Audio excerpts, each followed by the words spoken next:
Did not want to go on camera for keeping to himself. But today, all of Midtown Atlanta had their eyes towards this building. The Smoking Quote Show. Smoking quote, smoking quote, smoking quote. And a member of the staff here at Four Seasons that may have been motivated by a mental health emergency, but the individual could have been armed. A possible mental health All right, so we emergency down from a at the medical Four professional. Seasons. We found Berger's Georgia medical license. Down He's there. an ophthalmologist. And niggas just get to According shoot. MD, he works out of Peachtree City and Noonan. He's And an he has a words ophthalmologist. quote. He's My making his practice check. includes state-of-the-art He's living at cataract the and Four refractive Seasons. eye surgery, And he as well as just started general holding eye folks exams up with around. glasses and contact lenses. Nah. Laser surgery is available for glaucoma and diabetes, as well as refractive surgery procedures. But unfortunately, he was in a moment of crisis. We did reach out to the offices that say that Dr. Berger works at.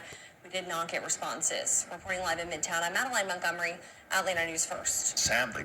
The Smoking Quote Show. Yeah, yeah. Oh, man. So that happened today. Held the whole downtown by ransom. Everybody, nobody can move. There was a shelter in place right there at the Four Seasons. Y'all know where that's at, right there at Midtown, right as you go off of Peachtree Street.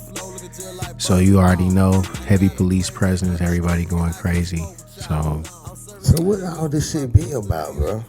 bro, people losing their minds, bro, you know. On the Smoking Quote Show. On the Smoking Quote Show, we want to know what the fuck is going on with these folks out here, man. Yo, I mean, people losing their mind for sure. So it don't matter if you got some paper, cause if you living at the Four Seasons, you getting some money. oh, you good.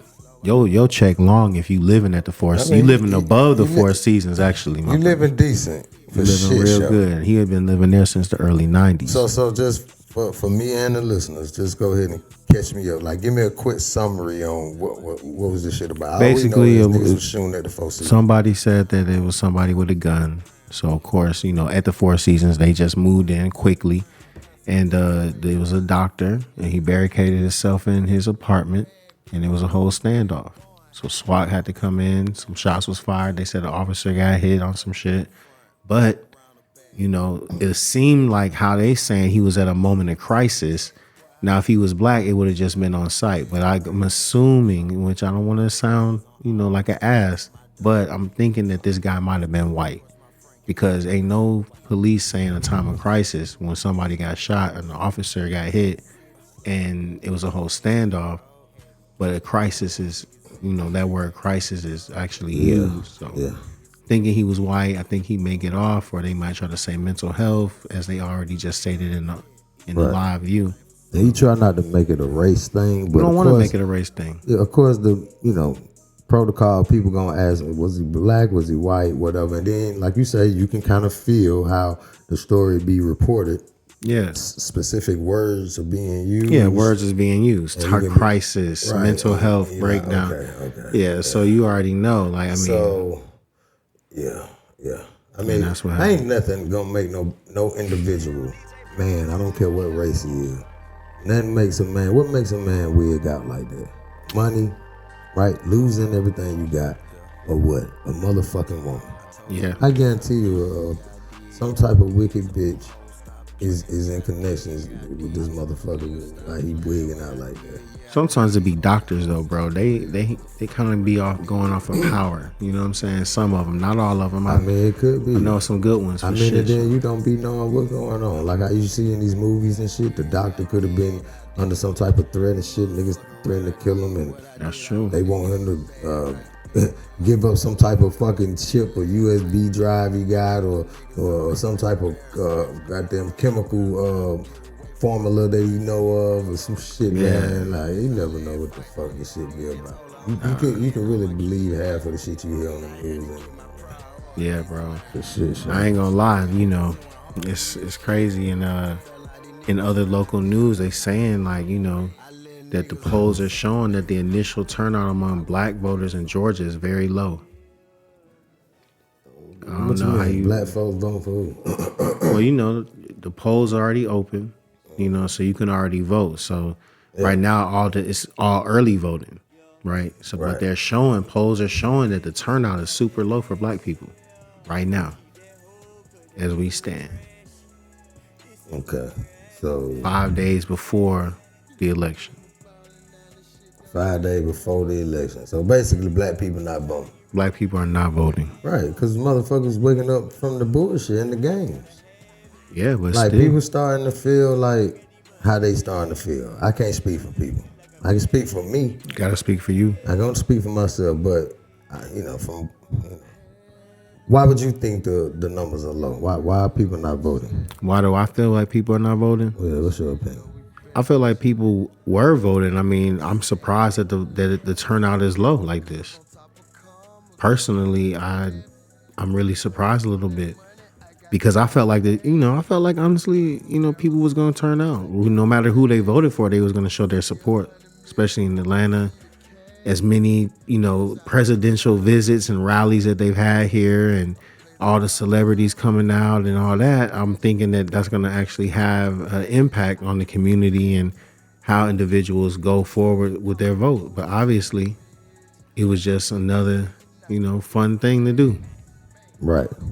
And it didn't have no impact on the polls. So it's looking ugly, y'all. We got to get out there, man. And, hey, my thing is this: if you don't put your voice to something, then you're gonna fall for anything. So don't complain when shit is fucked up. That's all I'm saying. I can go for that. I can go for that. So this might be a personal question. I put my business out there because I guess I'm about to ask you a personal question. Did you vote? I always vote. Okay. All right, cool. I always vote. I'm vote. Sorry, I gotta be 1,000. Anytime I could, because I was meeting people, brothers that was locked up and did certain things, and whereas they couldn't vote and their rights were, taken away or paused, they was always telling me, "Hey, go, man, vote, bro, vote for me, bro." You know what I'm saying? But I always remember that. You know what I mean? I get that too. Respect. I'm definitely one of I gotta be 1,000 to stand for what I stand on. I haven't voted. I think the last time I participated in voting was probably when Obama was in office. Okay, that's fair. And even then, I think I got kind of caught up in the influence, of the community at the time. So it was heavy then. Of course, it's get our first black president in the office, yes, and blah, blah, blah, blah, right? And then when you look at people's attitude now, right? When you reflect on how it was the uproar, and we stood together. We got to get a black president in the office, and then we did, right? And we experienced that. We did. We had the experience. So now, what is people's take on having a black president in the office? Like, what is people's perspective on Obama these days? I mean, Obama, he still looked at as a hero. He still looked at as the first black president. He still looked at as somebody who came in and gave the people hope. I think that's the biggest thing that he's known for. Now, as far as Kamala Harris, the first black female president, I mean, that would be huge, of course. You know what I'm saying? Of course. I'm going to be honest with you. I think Hillary Clinton been running the country for the last few years. Yeah. All right. And then, too, I've heard people say things about Obama in regards to his, some things he may have said, him and Michelle, in regards to us voting for Kamala. So it's been people that kind of having some. What did they say? Maybe you can bring some clips up. Like, it's been people with kind of like Obama's been getting pushed back in regards to the speech that him and Michelle did. I can't remember what state they was in, but yeah, we had a few brothers kind of spoke up. I heard a few women speaking against, hey man, you don't just, tell us who to vote for, blah, blah, blah, blah. Okay. I can't remember. Maybe we can pull up some clips and see if we can. Oh, of course. It look like we out here talking about politics. I know some people, like religion and politics is a real topic that's very touchy for people. I didn't even really want to get too deep into it. I was just saying, as far as our numbers in Georgia, as we currently stand, are extremely low, and the voter turnout is low. Now, normally what they do is they can project, simply by the early turnout, the early numbers, what it's going to look like. You know what I'm saying? Uh-huh. Because older people, they're coming out, seniors are coming out. Now, people who are working or busy, they're coming out voting early. You know what I'm saying? You can see what the voice is.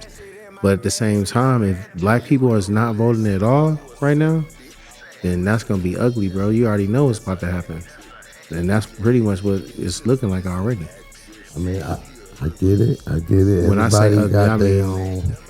ugly. When I say ugly, I mean it's gonna be ugly as far as people feeling, disconnected or disenfranchised from the community or from the political process, right? As they make these new laws as we go into 2025 and beyond, then they're going to still feel disenfranchised, but they had an opportunity to express their voice or to at least show like, shoot, we here. Let's And they listen. didn't. Let's listen to some of the people out there to see what This is just a few clips from offline from things people been saying about how they feel about Obama. Grew up in upper middle class. Really, that don't matter. I'm voting on policies, and her policy sucks. So Obama, keep your mouth shut.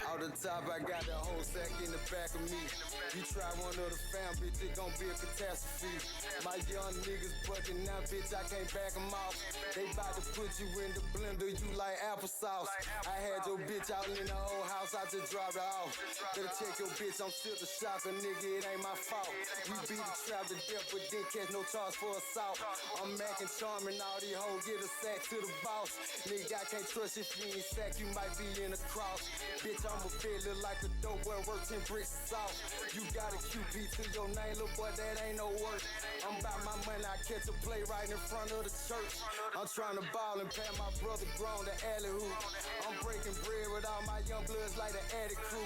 They think it's sweet, I got some shoes, don't want no rats to shoot.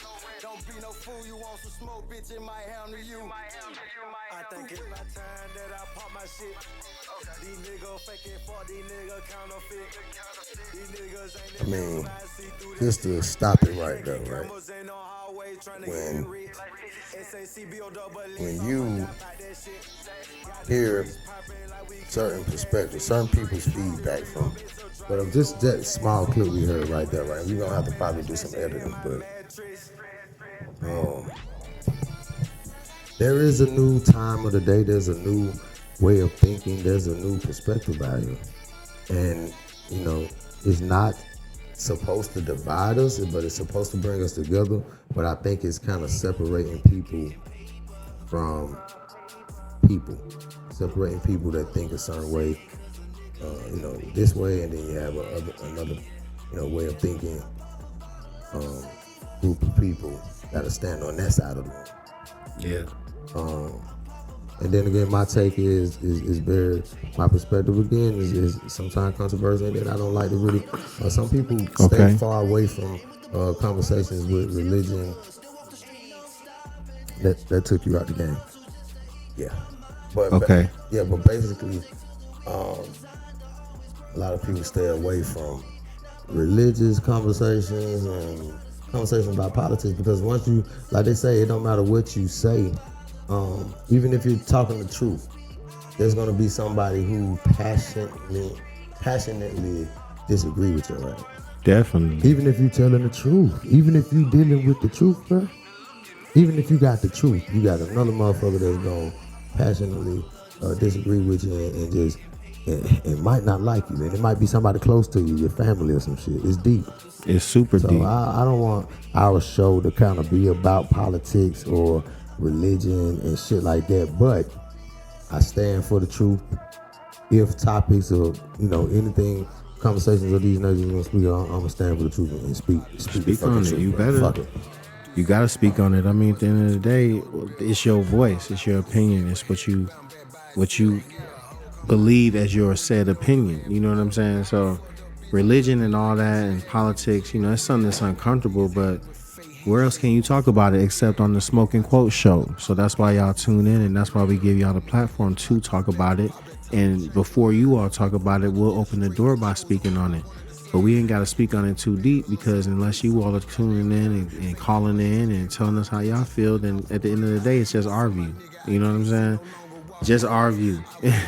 My view is different than Charm's view, and Charm's view is different from mine, because we all see things from our own bird's eye view, from our own perspective. You know what I'm saying? So with that being said,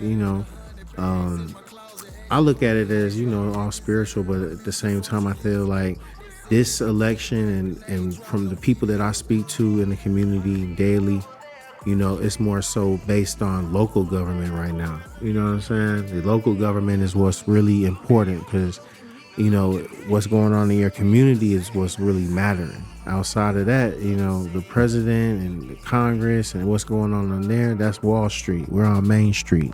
So everybody on Main Street, they saying that we need a change. And they're saying that, it's a lot of things that we need to do right now locally that could change some things and put our kids in better schools and give more money for parks and green space and all of that is real. I agree with all of that. Housing in certain communities, things of that nature. So, and the local public officials are very motherfucking important. Definitely. I agree with all that, man. But like I said, we ain't got to talk about it because it's a pushy thing, and everybody kind of like, I don't know, man. Everybody gonna agree to disagree type shit. It's popular to say, man, I agree to disagree. It's just something right, like that's that. what I say. I be feeling like that's a coward way out. I be like, nah, let's have a conversation without people getting in their emotions and their ego, and let's seek out the truth. Get everybody opinions and perspectives to the side, and let's go with the facts. What's the facts? What's the truth? The truth isn't popular right now, Charles. And the truth ain't popular. So if we whoever gonna be telling the truth gonna be declared as fucking crazy, an outcast, goddamn, people gotta speak against them. Yeah, I'm gonna say this, and this is my opinion. I feel like the poles have shifted. I'm definitely into metaphysics and information, and from what I've studied, the poles have definitely shifted. So that means that north is south and south is north, and this goes back to shout outs to Pastor Troy, man, down South Georgia boy, DSGB, let's go. And vice versa. Vice versa. And he just said it clearly. He said, what if everything was good was really bad, and everything that was bad was really good, right?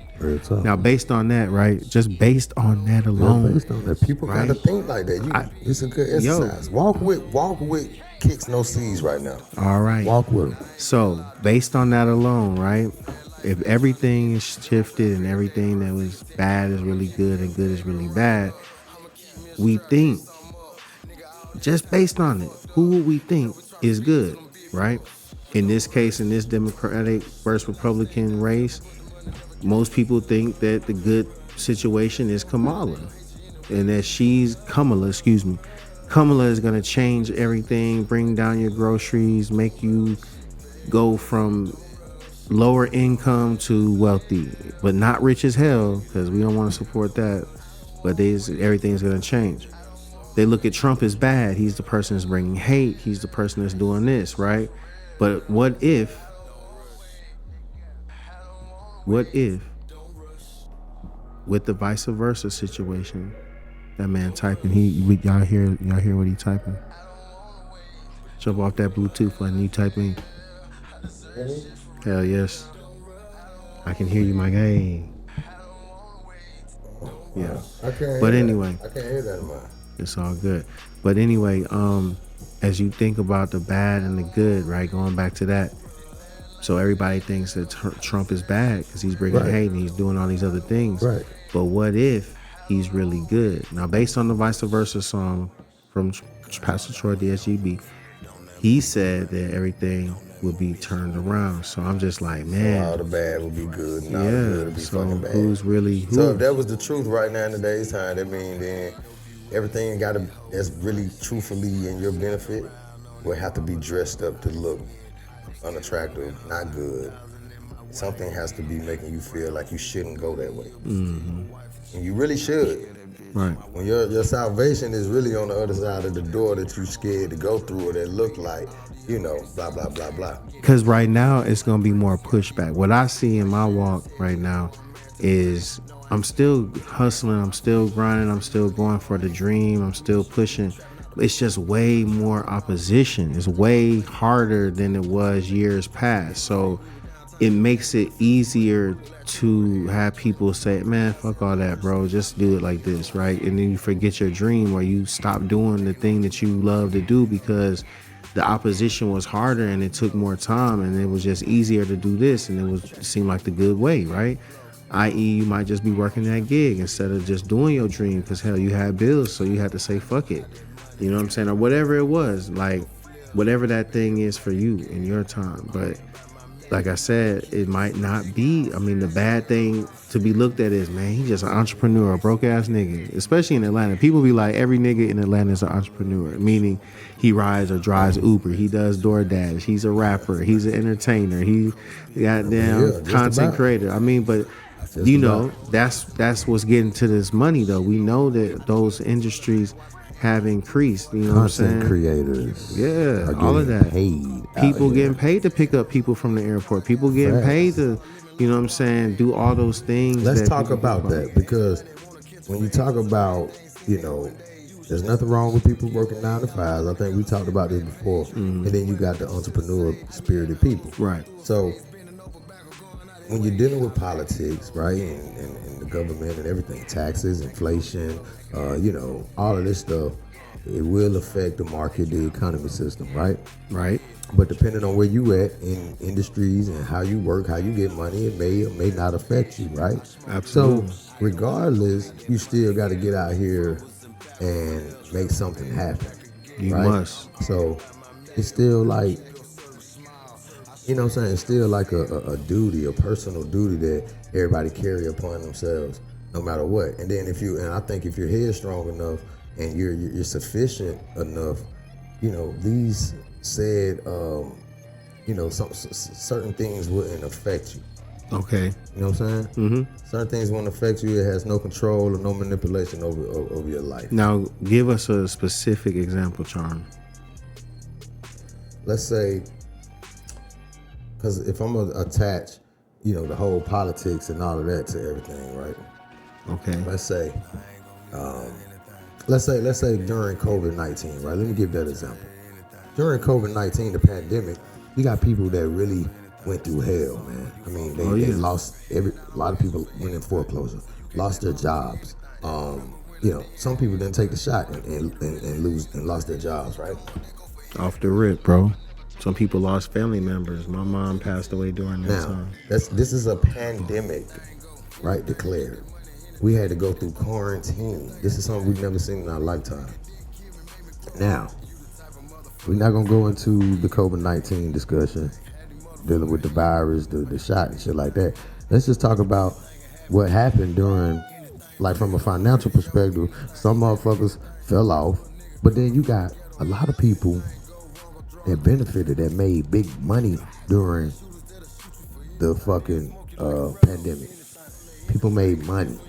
Yeah, they made millions. People was able to maybe lose their jobs and get the fire under their ass to create a new idea, to create their own job, to create something else that flourished. I'm gonna speak for myself. I made a lot of motherfucking money during the pandemic.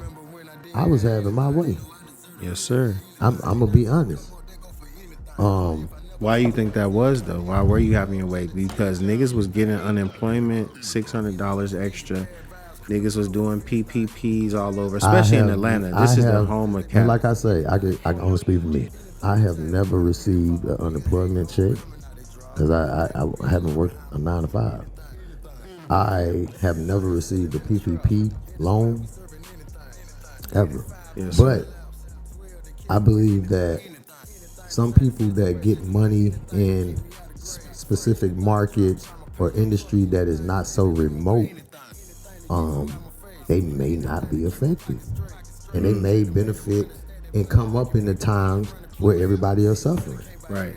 But that's when the most millionaires are made, during hard times. Exactly, bro. And that's when some of the millionaires fall off during the hard times. Because what makes times hard? Only for those that are suffering. There's a proverb that I remember. I hope I'm going to say it right. It says that good times create soft people. Soft people create hard times. Hard times create tough people. Tough people create good times. Okay. You know what I'm saying? So it's just like a cycle, you know what I'm saying, in a sense. But, you know, if you prepare yourself and prepare for, you know, certain things, i.e., the 19 situation. People made millions of dollars off of just selling, masks. You know what I'm saying? Like shit. basic masks, and you couldn't even find a mask in CVS, Walgreens, Walmart, anywhere you went, you couldn't find no masks. But you know what I'm saying? People knew, and they was going and getting that N19 or N50, whatever it was, type mask, which looked like the same one. But I mean, they made millions off of that, bro. That's what I'm saying, bro. Offline, people was buying those by the bulk. And those people been probably selling masks for years and decades. But they had they break during the pandemic. Right. That's So one they had example. their way. But I mean, I don't know, They had their way. different strokes for different folks, man. But right here on the Smoking Quote Show, Smoking quote. the Smoking Quote Show, we just giving you the blaze of quotes, man. Things that you can check out, man. Look, at the end of the day, what we want to do, y'all want to take a musical break real quick? Let's give y'all Give it this. to them. What you Listen. got over there? I don't know, man. We just gonna let's see what the algorithm play. No telling what it may play. Is just whatever's next. Right here on the Smoking Quote Show. Alright, shout out to the A-Town. Thirsty O's in the hole. I believe this is Doshan, T.O. Green, Lonnie Mac with 100 stacks. We don't own the rights to this music, but Lonnie Mac does. The Smoking Quote Show.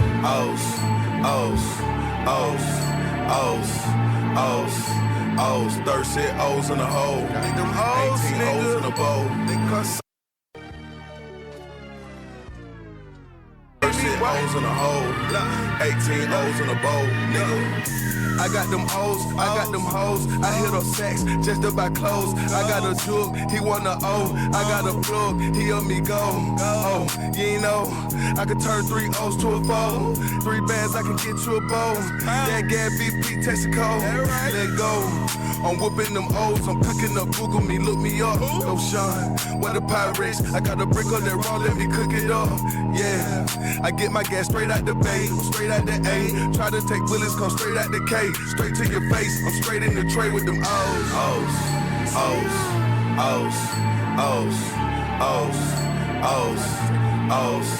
O's, thirsty O's in the hole. 18 O's in a bowl.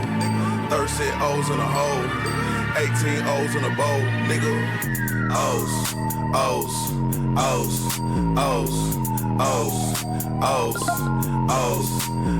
thirsty O's in a hole. 18 O's in a bowl. Thirsty O's in a hole. 18 O's in a bowl, nigga. My photo got bricks, I got bills. 448 on the scale. Bad. Just track the pant in the ride in the A on my side, just waiting on the mail. Pull up. My name not Sam, but I down show myself. If I get my hands on it, goddamn it, they sell. A zip and a half for a bag, gazelle. Throw with the pot, he just wrote the Chevelle. True story. Hey. Never seen $1 million cash, so I'm going for it. This year alone, I'm trying to make forward. So many O's should've won an award. Niggas run out and I'm thus unemployed. It's green. 2014 Boston George, straight up.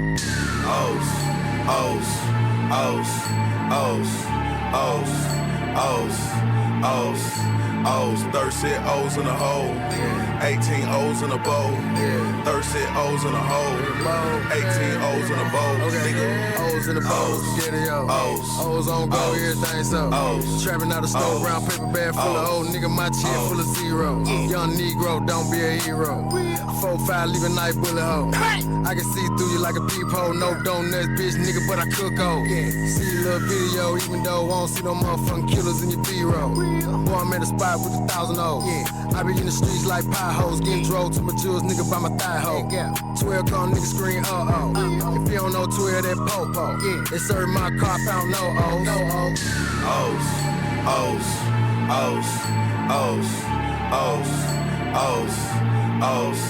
O's, thirsty O's in a hole.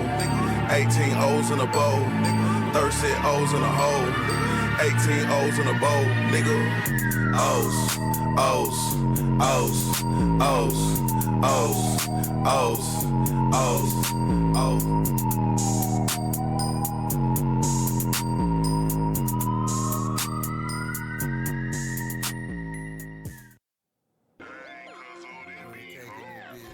Yeah.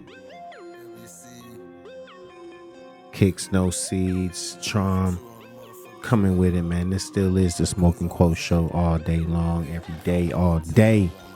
And we still ain't playing, man. That was your boy Lonnie Mac with that boy Doe coming with it. 13 O's.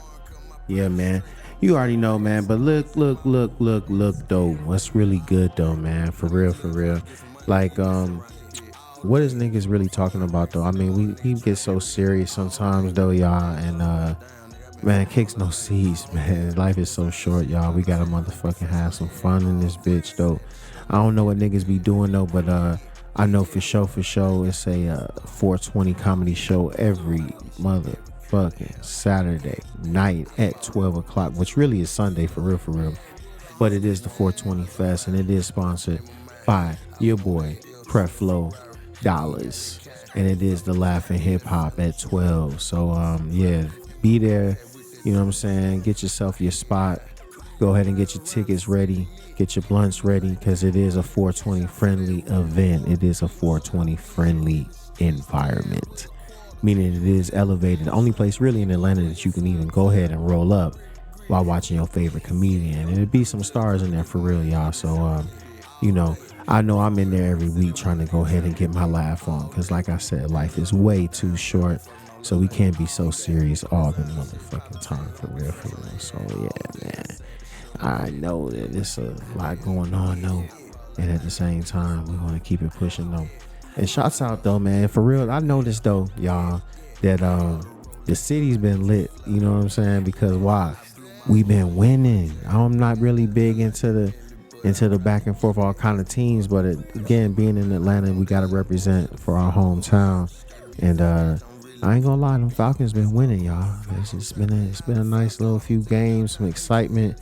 You know what I'm saying? Always, and it's always a good thing, you know what I'm saying? And then you got to look at the Hawks. They won. They pulled out some big games, too. You know what I'm saying? So, you know, the vibe in the city's been good lately, y'all. I ain't gonna lie. I mean, when our teams are winning, everybody's smiling. Niggas is making money. People buying tickets. The scalpers is happy. Scammers is happy because they able to jug. You know what I'm saying? The vendors is happy because they can sell their hats and their jerseys. You know what I'm saying?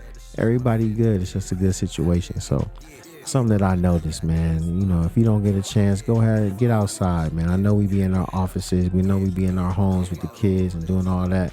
But get outside, man. Go and see the city. Ride around. Try to catch a vibe for real. Because lately, I've been seeing that, you know, it's been some laughter. It's been some good vibes. It's been some good energy in the town, man. And it feels good, though, because that's one of the reasons that made Atlanta great. You know what I'm saying? It was the spirit of the city. It was the spirit of everything that was going on, and it made people want to move here, made people want to stay here too, though. Not just move, but they were staying, you know what I'm saying? So catch a vibe, get outside, man, for real. I know I've been in here all my life. Yeah. I seen the city go from, you know, just being a southern bred type of town to being, you know, with that southern hospitality, you know, dance and fun and things like that, to a real commercial city. And we like now we the Mecca, you know. Besides us having a beach, we don't have a beach. We still can be compared, our city and the flow of it can be compared to a Miami, to a LA, to a New York now. Yeah. A Houston, whatever. You know, all of the major cities in the country, we up there in the number one. We always been like a number one type of city, though. For sure. We gonna stay number one, though. We gonna stay number one, for sure. I mean, it's the Smoking Quote Show. That's right, the Smoking Quote Show. We took a small little break, but y'all already know it don't never stop. With 100 stacks. Uh-oh. Yeah. Y'all already know we always. Back and sit together, keep the odor off. He tell ain't doing no business with no motor mouth. Y'all already know sometimes we have a little soundtrack, you know. Hey, that thing be riding, man. Y'all know sometimes we gonna add a little soundtrack. We trying our best not to be a radio station, but I don't know. Sometimes I feel like I got a radio personality, or I'm some type of radio personality. I come from different backgrounds. I'm very flexible. I would try new things, so people may know me from different sectors. But at the end of the day, this content creating industry podcasts has become a very lucrative industry as well. And it's a space to where you have the freedom to create. Okay? You're able to create. There's no limitations on your creation. Mm-hmm. Content control. You're able to, hey, crawl or challenge any mountain that you see out there, man. And that's what I love about it. So that's why I'm here.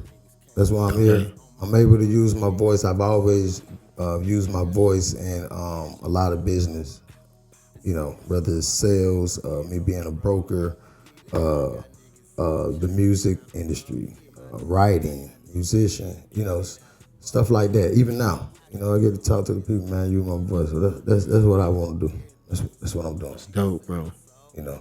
Super dope, And bro. you the same, man. That's why, you know, they say birds of a feather flock together, bro. They do. You dig what I'm saying? They So do. They do. We definitely got a meeting of the minds on a lot of things, so we able to move forward and execute. It's a real platform for real. That's what it's about. Straight up. I think that, you know, everybody does have their own voice. You know, we encourage creativity around these parts. But I definitely feel that, you know, sometimes the universe puts people together to put ideas out and, you know, to bounce ideas off of one another and to really implement these said visions and go into like a level to where we're showing that it's really possible. I feel like that's underserved in a sense because, you know, we highlight the struggle, but we don't highlight the success always too. So, you know, what we're doing right now is for success, it's for the family, it's for the team, it's for the community, but really it's for the world to show that, you know, this is possible, that you can come in on a platform that you can create, have your own vision, follow through with your vision, and, you know, create something that, you know, will be able to feed generations hereafter. And that's really what we're about. So intergenerational wealth. Yeah, that way. That's what it's about, man. It's about what you can, you know, because you can't take, you know, materialistic shit of this world with you. But you can take, Not at all. you can take substantial intellectual property like your consciousness, your memories, your, you know, I think that's what travels with you when we pass and stuff like that. But I think you kind of made me feel like some of you said something earlier and made me think about, you know, doing it. You kind of got to like, you got to be like Nike out here, y'all. You just got to do it. You know what I'm saying? So how you feel about execution, man? How important is it for people to just do things, get shit done? You know, I say it don't matter how many times you had to start over. It's about getting that shit done, bro. That's right. You know, you got to set your goals and get shit done. How important you think that is with I'm going to be honest. people doing shit versus procrastinating? Procrastination runs the nation. Let me just tell you, man. I was a proponent. You know, I thought I was doing things, but I'm going to be honest and transparent. I was big on procrastination. And I had to understand that, you know, procrastination comes in when you're great. You know what I'm saying? Where you're great at a lot of things, you know. My theory is that people who are great at a lot of things procrastinate through their life because they're great at a lot of things, right? But the person that's just good at one thing, bro, they don't have no time to procrastinate. Why? Because they're not great at a lot. They're just good at this one thing. So they're very persistent on that thing. They don't take no time. They just go into action because that's the one thing that they're good at. Damn, and that makes sense, bro. Yeah, bro. This is real theory. They tell you take it one thing at a time type shit. Right. That was wrong a bell to me when you said that. Right. But when you're great at something, you're like, man, I know I can do that tomorrow. I know I can make it happen at the last minute. But that one person, bro, who's just good at one thing and one thing only, they stay working at that one thing. And then that's how they pass the person that's really great at a lot of things, but not necessarily good at one thing. You know what I'm saying? So, I mean, I feel you like need to master one thing. Perfect it, get it done, and then move something. Yes. So that makes sense, it's important to do that. So because motherfuckers can't procrastinate. Procrastination runs the nation. Whether you good at it or not good at it, niggas put shit off. You can't procrastinate out there. You gotta get this shit done, man. Do it, get it done. Yeah. Because it's waiting on you to do it. Right. And then for me, I once I stopped procrastinating, I started seeing more results. And then once you see them results, you're like, all right, damn, like I could have been did this.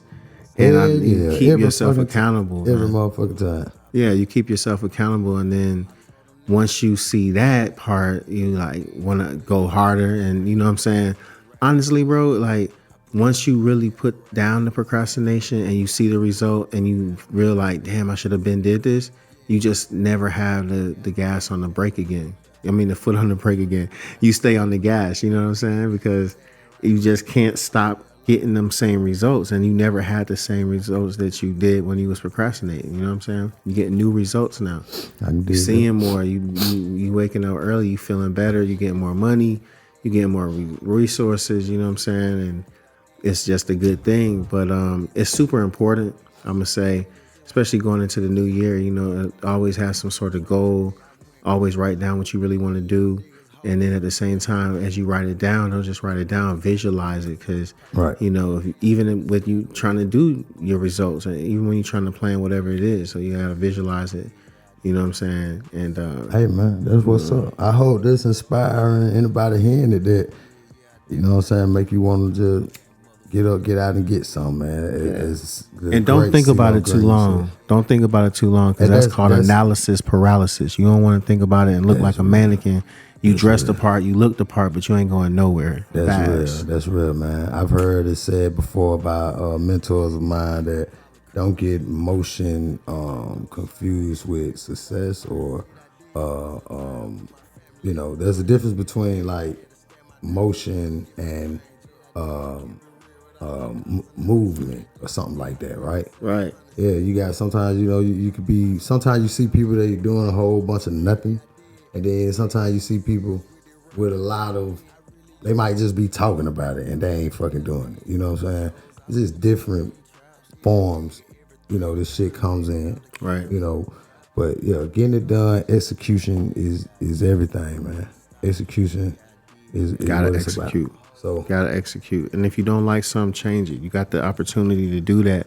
Hey, it's all negotiable out this motherfucker, man. You in control, so you supposed to negotiate, you know, the outcome of your destiny. Absolutely. You know, where you want to be at. No one can manipulate, dictate you, or, you know, no duress out here. You can't be forced into anything. It's not supposed to be no type of involuntary servitude out this motherfucker, man. Yeah, bro. Seriously. Ain't supposed to be like that. Supposed to be having your way. Having your way every day. And that's always my motto, man. I tell people, if I pick up the phone and talk to anybody, I tell them, hey, man, I'm having my way. I could be having a great day or a bad day. I always say, I'm having my way. Because regardless, I feel like, man, look, they say you reap what you sow. So if you in any kind of situation, sometimes we can't control what happened to us, but we can control how we react. That's right. But ultimately, you know, most things people, you know, as they say, bring on themselves. Mm-hmm. So you got to look at whatever your conditions are. Hey, a lot of it is your own doing. You reap what you sow. You're going to have to eat the harvest. You know, they say you make your bed, you lay in it. So that's what all that mean, man. We got to realize how in control we are. A lot of shit that we may believe that is on autopilot or on default, it ain't. Mm-hmm. You know what I'm saying? You are in a lot of control of, you know, yourself, your surroundings, you know, your environment, your outcome, your results, your destiny. Right, right. That's why it's important to just have a lot of positivity, because you are right. You are what you think about. You know what I'm saying? As a man thinketh, so is he. Hey. And you got to know that. And then, too, you know, a lot of what we listen to and what we look at, that's why, bro, like, you know, for those who don't know, I took a whole hiatus from social media. When I say a hiatus, I stopped going on social media, Instagram to be specific. In like February. What made you? Let's talk about that, because you got a lot of people that spend extremely a lot of time on social media, and for mental health purposes, I do feel like some people do need a break from social media. Right. And I believe it determines on how you handle social media, your purpose and intent for these platforms and shit. You know what I'm saying? My belief is, you know, the intentions of them, was for business purposes. So a lot of people on there for personal, shit. You know what I'm saying? It's not a business. You're not rendering a service. You're not selling a product to the people. You're not promoting or advertising something on social media. That's what it's for. These are actually slots for you to create commercials and content and stuff to sell some type of service or product. I don't know if people didn't know that. I'm talking about starting back in the MySpace days. This is what it's about. That's what it was originally made for. Exactly. It turned into a fucking circus or something circus, bad. a showboat show. Yeah. People venting. People literally come and vent and talk about people stuff. live on it and they live off of it. You know, people can go through some shit, bro, and it's the first thing they do. They'll go live. You see people just got in a shootout, people in car accidents, people. It has become, a way of life and a way of communication for us as a people, man. Social media, the internet has become big. That's why, bro. Honestly, I didn't. That's why I could take a break off of it. See everything you saying right there. All of that I can learn from the news. Right. I So don't what even made got to you go on it. I everything you just said, I can hear from the news or somebody in the streets or whatever it is. You know what I'm saying? It was like the reason why I went off of it was just like it was just, to me, it seemed like it was just making people into drones, bro. Like drones, drones, like what whatever. Do you mean by that? Yeah, like whatever was like the most trending thing. Everyone was talking about that one thing. Okay. Like that just seemed like robotic to so me. whatever like, went viral, everyone was on that. It is like that. People kind of follow suit to everything went viral. Yeah. Especially like I used to see dances and shit, like dances. The kids, even the grown-ups, they had dances that the family could, I guess, indulge in. Like the kids and the mothers would do dances. I've seen just different little shit going viral. I seen one, like, for one, I give you an example and let you take it, right? They let your kid go into the bathroom and they get to say whatever cuss words that they wanted to say. And it's like, hey, I'm going to let you get it out. Yeah, you didn't see that? It went viral. It went viral. Where they let your kid. Media. Yeah, it definitely was one little girl that definitely went viral off of that shit. She was in there cussing like shit, fuck, God damn it, what the fuck, bitch. And it was so funny. So, a lot of mothers and, fathers too. So what was, you said this is a challenge? This was, I guess it was like, that's what it is. Like they did have like a whole wave of different challenges. And there was so many of them. I'm just talking about one where you will allow your child, these little kids, they're probably 5, 6 years old, 7, they get to go in the bathroom and you would tell them, look, I'm going to close the door. And it's just going to be you in here.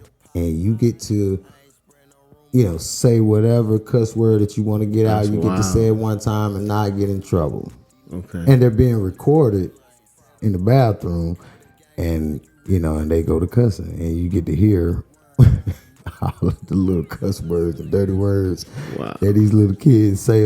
But, it's funny because they actually get it from their parents. Most kids, they talk and speak like their parents. They do. They learn how to cuss from you. If your kid is cussing and doing all this shit, I guarantee you, because that's how you speak in front of your child. Right. And then some kids love to, one thing about it, I mean, having worked with youth and continuing to now, they like to do it on the low though. You know what I'm saying? Like, though they may curse like out loud, they kind of like to do it amongst their friends and say it on the tuck so you don't really hear them. You know what I'm saying? Of course. But they do know all these words though. I ain't gonna hold you. Of course, man. I mean, and these are young kids. Like, I mean, you can catch a kid.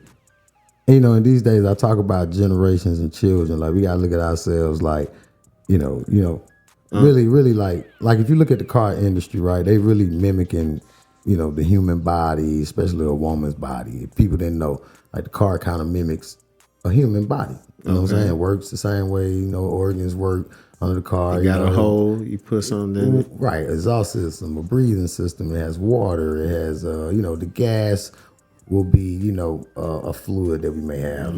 Oil will be like our blood or something like that, right? So anyway, every year a new model car comes out, right? But I believe every 5 years they actually change the, the model, the structure of the body of the car, right? But they every year there's a new vehicle that comes out. So you got to think about generations of humans, people, right? So if you have a child, I guarantee you your child is very more advanced than you were at their age. And especially now with the kids, especially past the year 2000, they say these are computer kids. They are internet children. They have learned a lot of information in a small time frame, and they're different, bro. They're more advanced. So if I'm born in the 80s, right? So if I'm born in the 80s versus my child that was, even my oldest, was like born in 99, but my youngest is like 07, right? Right. And so you look at these kids and they different, bro. If they came out if you take a car that was a 1980 car versus a 2008 car. Okay. And it's the same make and model. Like you take a BMW that was born, they came out in 1990s. And then you take a BMW that came out in paid in full BMW 2008. Versus, right. Okay. They're the same BMW, but they're not the same BMW. Not the same. So that's kind of like how I look at the kids. The kids they come with new features. They're more electric, or they're it's push button. You don't need a key. They different, bro. Yeah, they are different, bro. You gotta have conversations with your kids, man. Sit down, talk to them, and have that conversation, because you'll be surprised on what they know and what they think and how they feel, and it's really you sitting there talking to a grown motherfucker. You're talking to a grown spirit, because one thing about it, they're still spirits having a human experience too, though they're young. But I feel like it's something to it, because in the word it says a child should lead them. So it says you got to be, as innocent as a dove, slick as a wolf, but at the same time, you got to have that soul pure, So to enter the gates of heaven, you got to be like a child. So right. These children come here advanced, and then they learn the bullshit. They learn how to be racist. They learn how to be hate. They learn how to be disappointed. You know what I'm saying? Because you got to understand, they come in here super pure, bro. They don't even know hurt, for real. Like they don't know jealousy, envy. They don't know.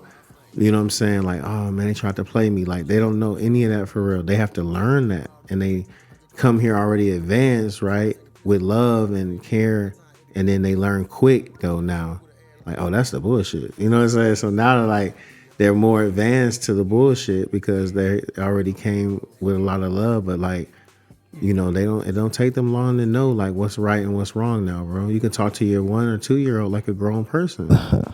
And they'll do everything, you know what I'm saying? And they'll try to talk back to you. They advance, man.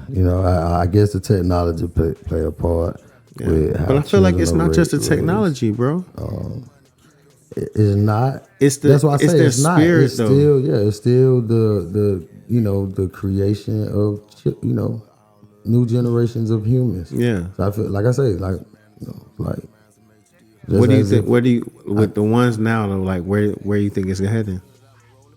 Where it's heading? Yeah. As far as what? I mean, I think the kids are always the future, so they're going to come out more brighter. Their eyes are going to be more wide open, and they're going to they're going to usher in the ancient ways of perfecting our civilization and shit like that. I think. You think they're going to be more woke or more in the Matrix? No, I think they're going to be more woke, but you are going to have those that's going to be, born to be within the Matrix, and they may be a little bit more worse than, what's going on. Because, it's going to be a both.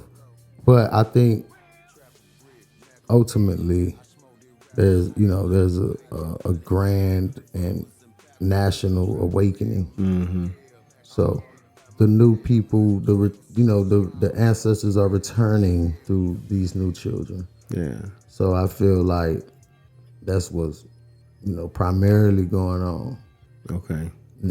This is the future. We're returning back to our, original state of mind, and, the ancient ones are returning as well to lead and be the founders of civilization as we are.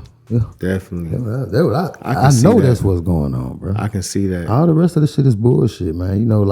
it's a lot of shit going on out here in the world. You know what I'm saying? And I'm gonna tell you the main thing that's going on for real, What is it, Sean? is, you know, beyond us killing ourselves, right? Beyond, you know, that, you know, the self-hate, you know, us not coming together as a people, like we still haven't done it. We have on certain levels, and then there's a lot of levels that we haven't, that we need to come together with love and be one unit, like all the rest of the other races. I mean, even if we want to do fucking wrong, we need to be organized with being wrong. Right. We ain't even organized with being fucking wrong. Right. You know, so, you know, not that we should be wrong. We shouldn't have, you know, nothing like organized crime or whatever may have you. Because people operate in that lifestyle. But I'm talking about, we need to come together as a people.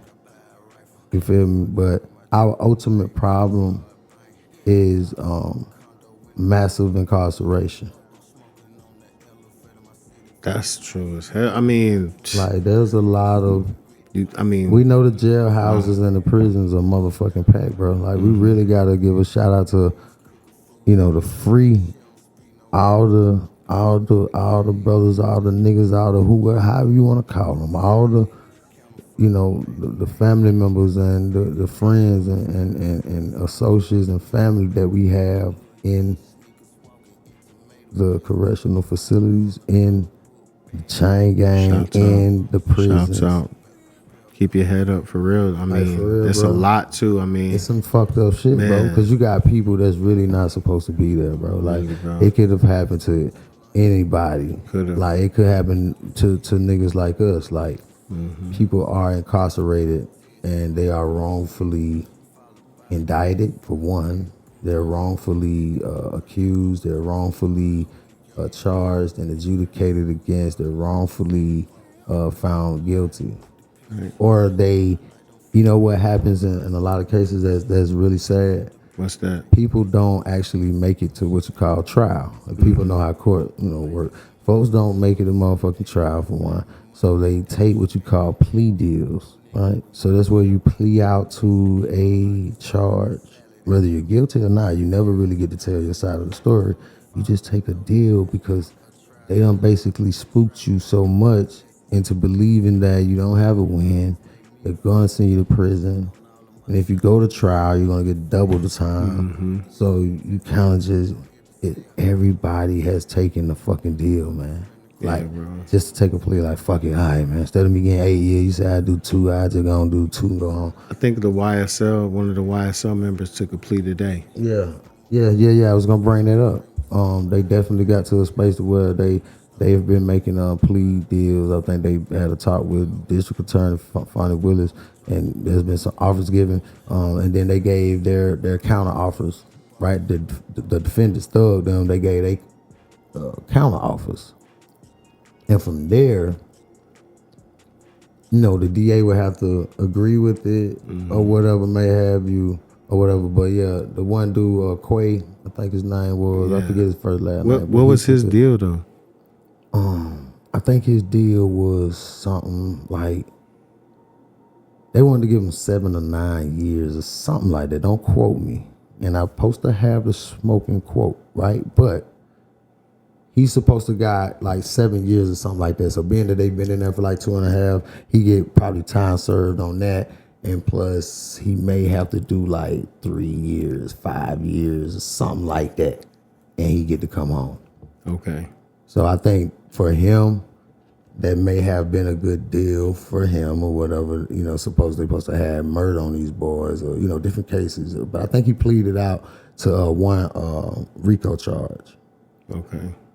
And, you know, shout out to all them boys or whatever. But, you know, a lot of people are, you know, and this is not to speak for anybody's innocence or guilt, but it's a lot of people wrongfully accused and charged, adjudicated against. I mean, on all kind of levels, bro. Yeah, bro.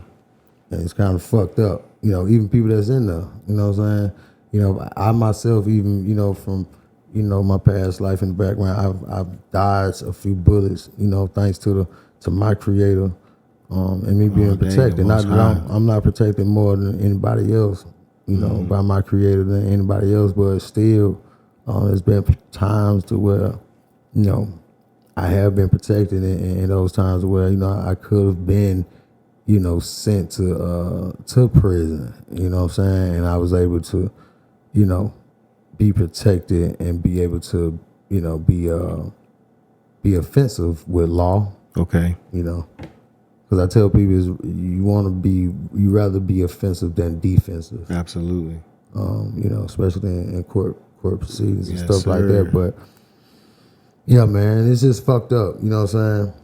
And when I see people speaking out against the judicial system or shit like that, and then when you learn also, like, it's just a big ring of the prison system. Like, a lot of folks get paid off that shit.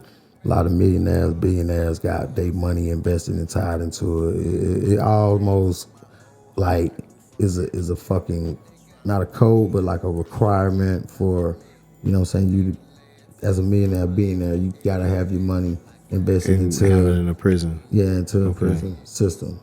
You know what I'm saying, some type of way. to get in that club. Let's say, yeah. So a lot of these so-called successful black people, we know they have a lot of money invested into that shit. It's funny how the money cycle goes into, you know, all of that shit. The politics, the church, the fucking, the jail systems, the police departments, all that shit. Okay. Like, you can have a motherfucker that you vote for that you say cool, or you can have a celebrity that you might be a fan of and don't know that he may fund a specific task force to crack down on drug crime or whatever they may have, or that they may feel be a good deed to the community. Some things are positive to the community and some things are negative and detrimental and motherfucking part of keeping the nail in the coffin to slavery, for slavery. So we got to be careful on what we see that people are funding, people are supporting millionaires putting their motherfucking money in, shit like that, you know.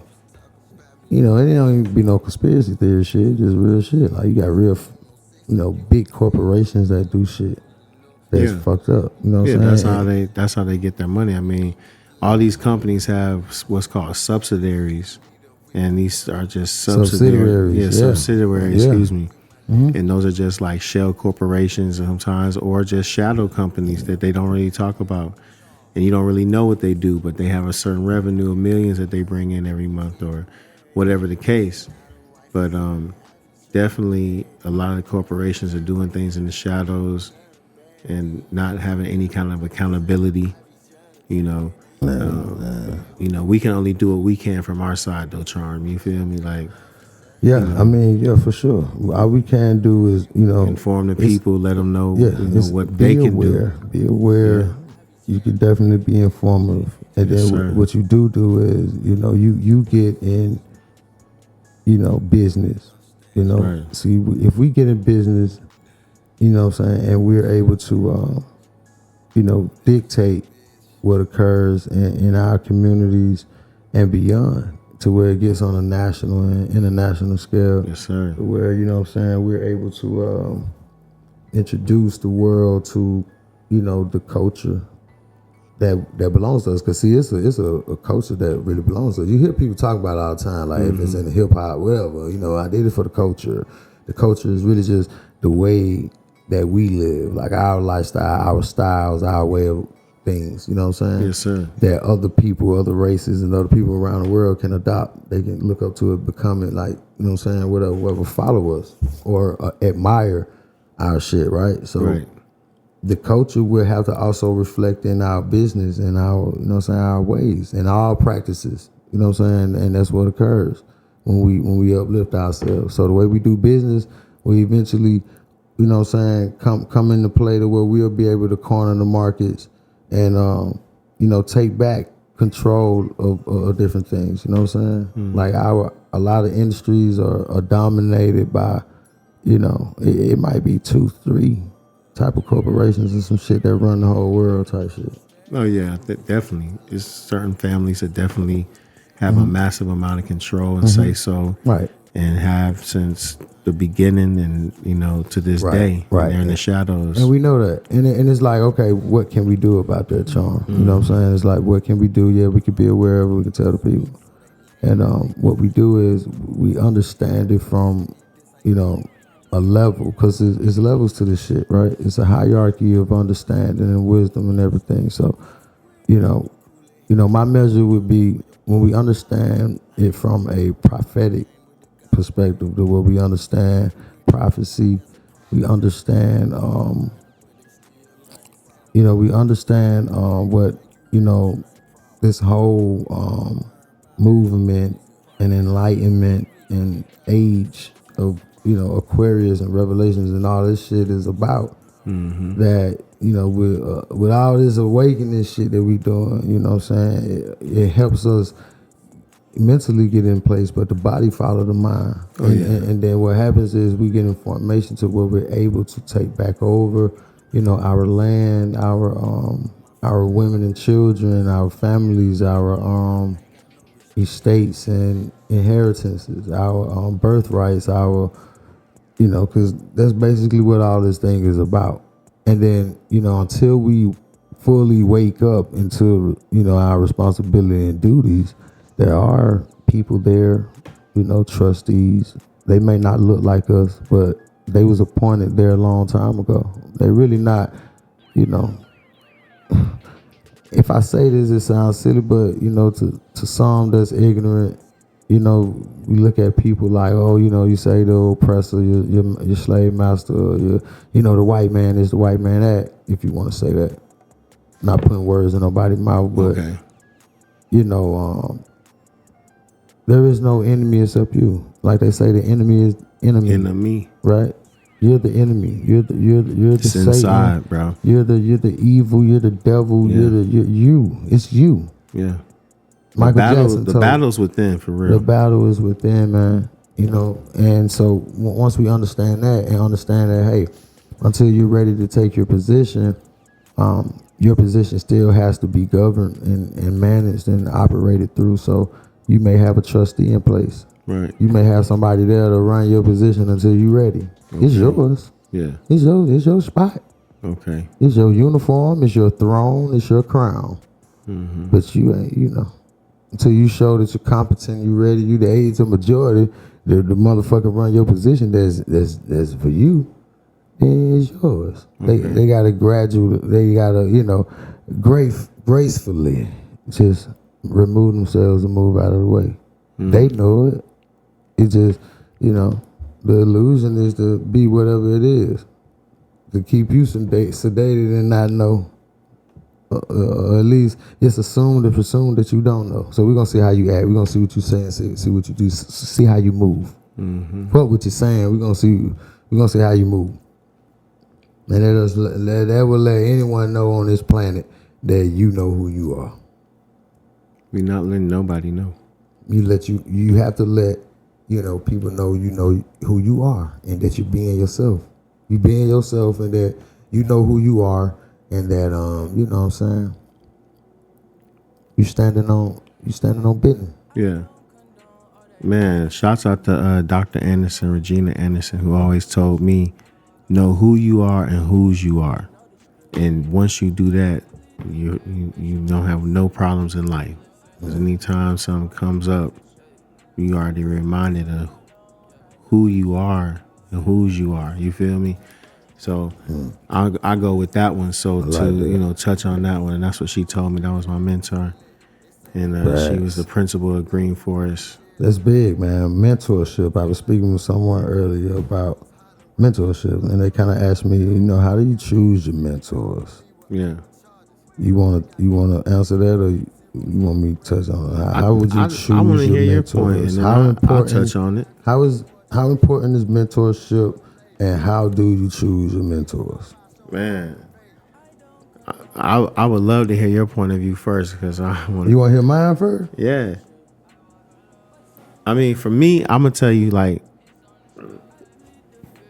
I feel like this with your mentor is something that you're lacking. When you seek a mentor, it's something that you feel like you could do better, or that you're lacking, that you see in this person who is doing it in an exemplary manner and at a high level, and then being successful at the same time. And so with that, it just inspires you, one, and then, you know, you reach out to them, and that's a mentor. That's somebody that you can learn something from, period.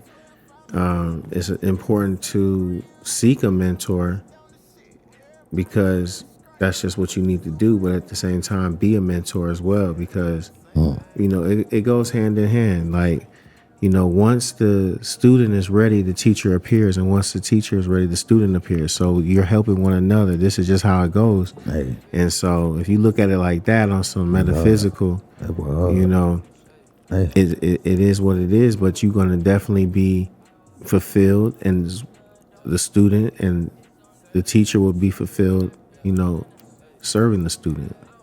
Hey, boy, you know something, boy. Hey, boy, hard.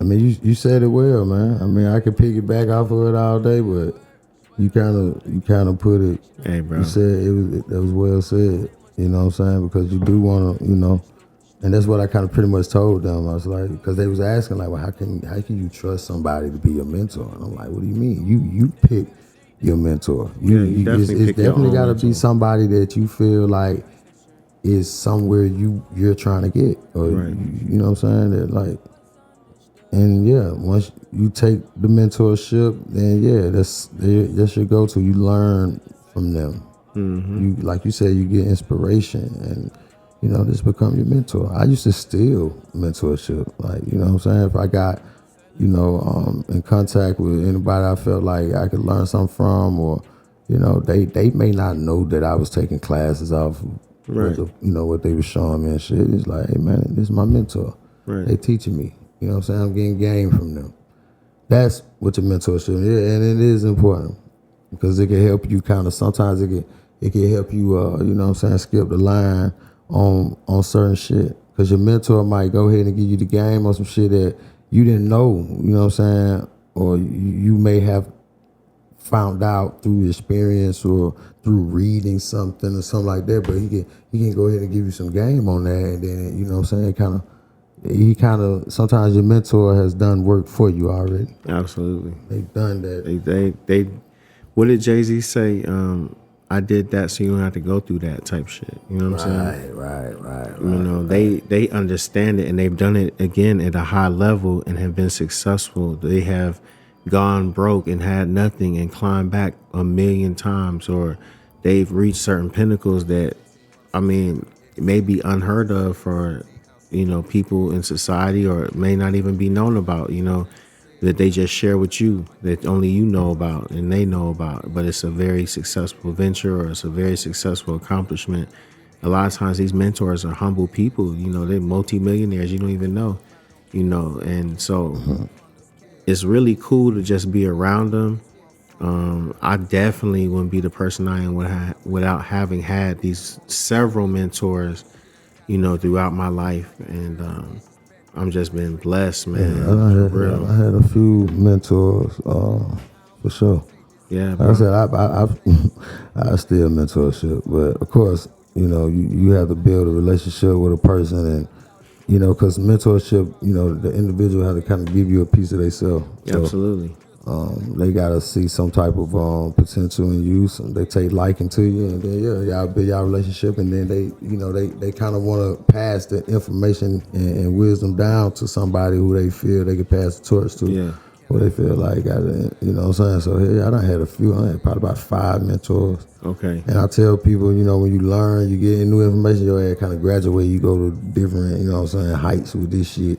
And, you know, it's just like high school. If you put that concept in your mind, your damn 9th grade teacher might not be, you know, might not, but it's not going to be the same when you in 11th grade. You know, when your 11th grade teacher is not going to be your 9th grade teacher. Right. So don't get upset or get emotionally attached to, you know what I'm saying, learning new things or learning from a specific mentor or person the way you don't graduate. Mm-hmm.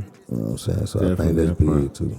So, yeah. But I definitely suggest anybody who's interested in being a mentor, check out Big Brothers, Big Sisters. You know, that's where you can really start. I mean, they kind of do the work for you. They place the child with you, or as they call the little, which means little brother, little sister, and then you're just the big brother, the big sister. So it's a good organization. The YMCA, of course, that's in every community. Boys and Girls Club, of course. You know, I'm not even getting no promo off of this. I'm not promoting anything. I'm just saying these shout are just out to them people. Yeah, these are just platforms, organizations that people who do want to mentor or help. Check those out. Give them their flowers, man. I Yeah, mean, man. hey, and shout out to the Smoking Quote show, because we might be some Sure. people Shout out to mentors. Quote. You know what I'm saying? Smoking We might Quote. be mentors, and we do have, you know, in the private, we have doors available to walk through to get all kind of different type of services and opportunities granted to people. Y'all make sure y'all, Please you know, tap be in in. contact, reach out. You know, you may be fully surprised on some of the things that we're associated with, some of the positive things that we're actively Doing, absolutely. I mean, we doing. You know, when we don't, me personally, I don't really, I not to say I separate the two because it's all one unit, but we definitely got some big things in store, and working with the community, getting these grants, working with a lot of people behind the scenes. I don't really want to say, you know, on this platform, but just tap in, reach out, and we can work. Like I said, we're really in the community. We really do this, been doing this for a long time, behind the scenes, and also, you know, on the front lines too. So right now, you know, we're just working on this program, just on a little small scale, sneak peek. You know, it is an after school program, and the way that it's designed to give, you know, everyone involved a free platform to learn something and speak their mind, and at the same time learn a trade that can get them paid, you know, because school isn't for everybody, but at the same time we want to, you know, reach the youth and give them something positive to look forward to. So, you know, if it's not the case, then at least they're learning something that can benefit them in the long run. So we start early so we can make those, you know, millionaire minds early and kind of, you know, develop some of these skills that, you know, some of our youth, that, you know, can take on and really, you know, provide a life for themselves. So I don't want to say too much, but yeah, that's pretty much what it is. And anybody who's involved, reach out. We are accepting all sponsorships, all donations. Definitely. Hey man, you're a good brother, bro. You're a humble ass nigga, man. Hey man, thank you, bro. And like for real, I know you one of the. You had to be at least one of my partners, because you know I'm from several different walks of life, but I For sure. remember you being one of the first, you know, comrades of mine that were dealing with kids, bro. That had been up at the, you know, the YMCA's, that had been up at the, you know, the gyms and doing shit in the community, the recreational centers and stuff like that. And you was a director at one time at the Y, right? You was a director at the Boys and and Girls Club. I was like, damn, bro, you know, I man, that real. You know, we done a little small shit in the hood with little kids, buying them shit at the store and whatever. Yeah. Give them a piece of. But no, it's like, I just commend you, salute you for that. It's something that I've always wanted to get more involved in, active in, with dealing with the youth. Because that shit important, dog. You know what I'm saying? Bro. It's Thank real you, bro. important. So you and anybody else, we got to double salute the cats and the people and the females and the men and women that's really out here making a change for the youth, because that shit important, man. They need it.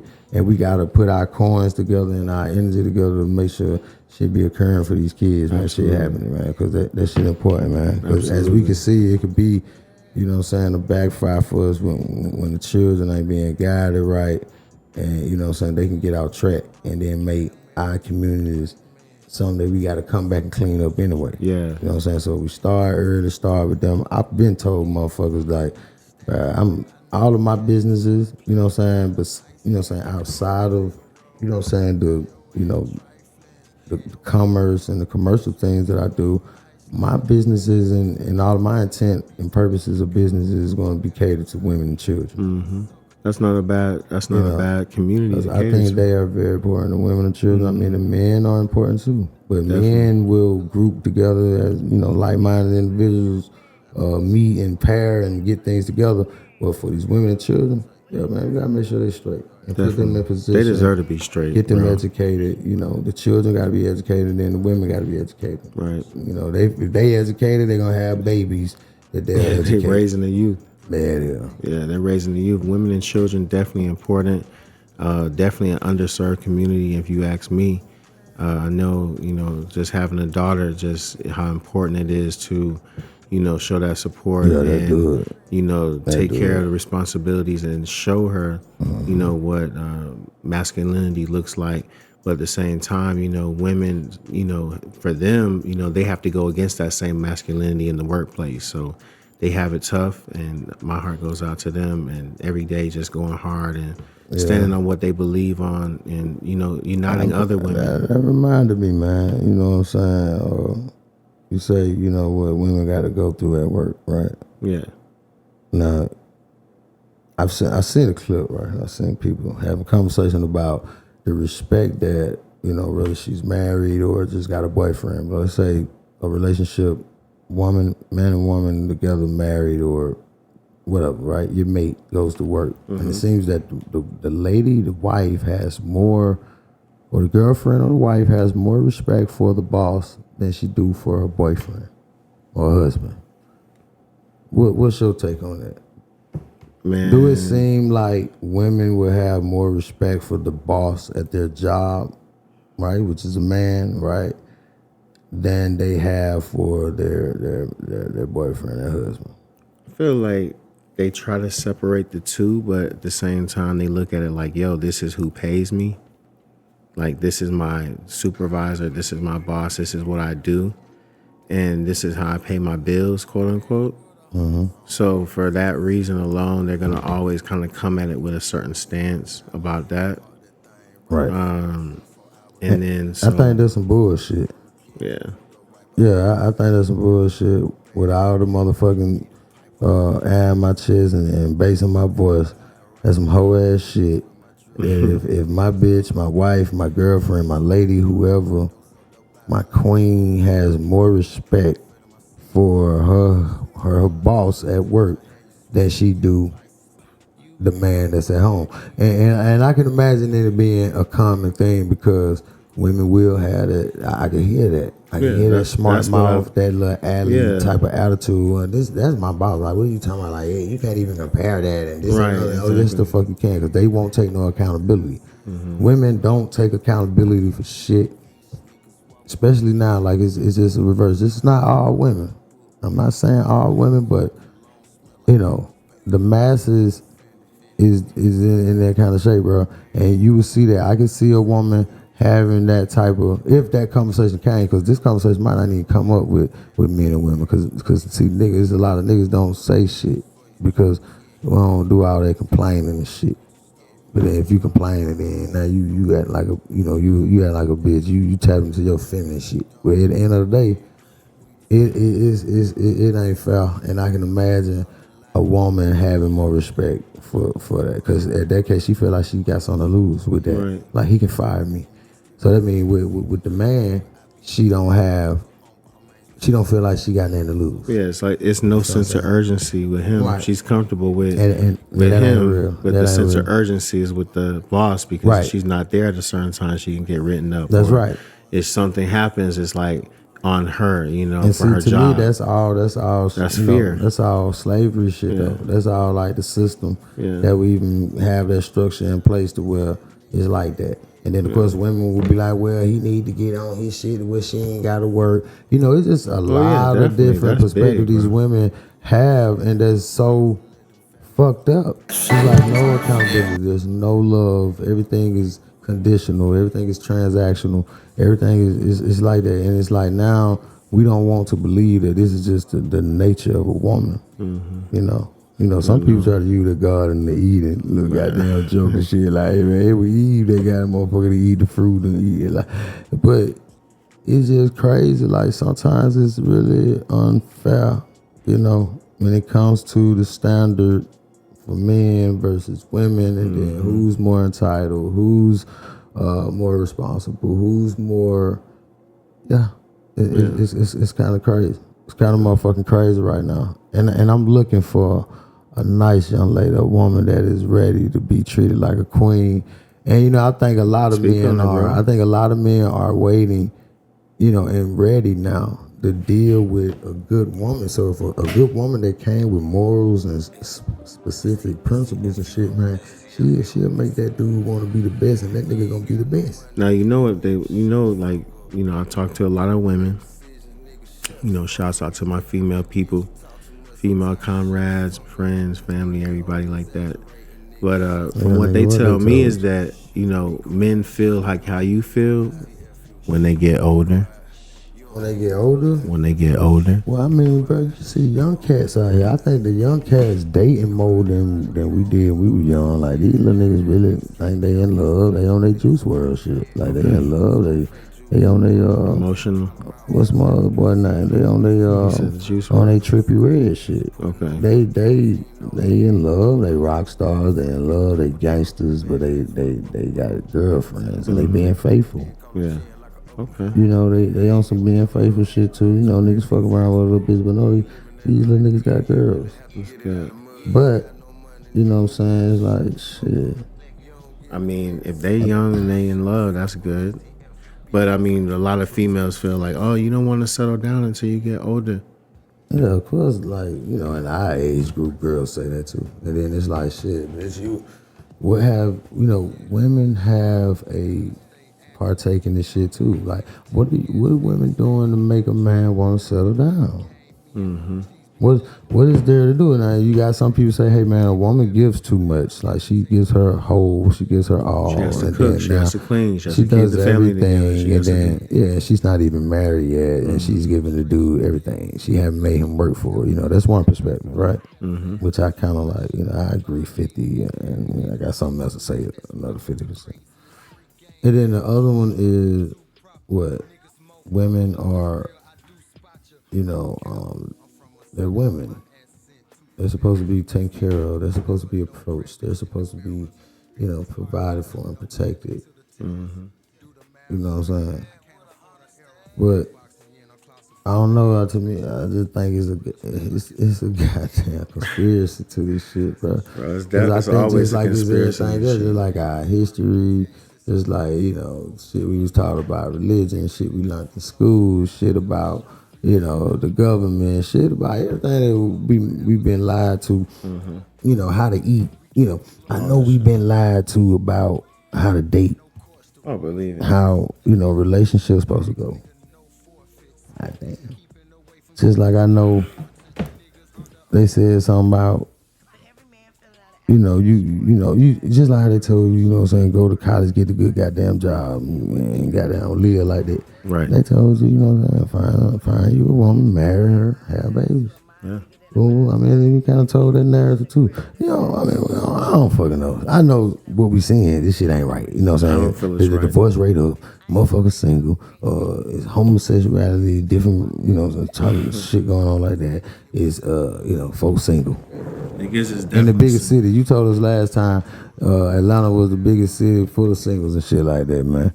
But hey, checking out on the Smoking the Quote show, man. We hope y'all enjoyed it. Keep tapped in. Tap in. We chopping it up. The content is going to be fed to you people. Stay tuned. All platforms. All to be announced very, very, very soon. We appreciate y'all for listening, man. We gone.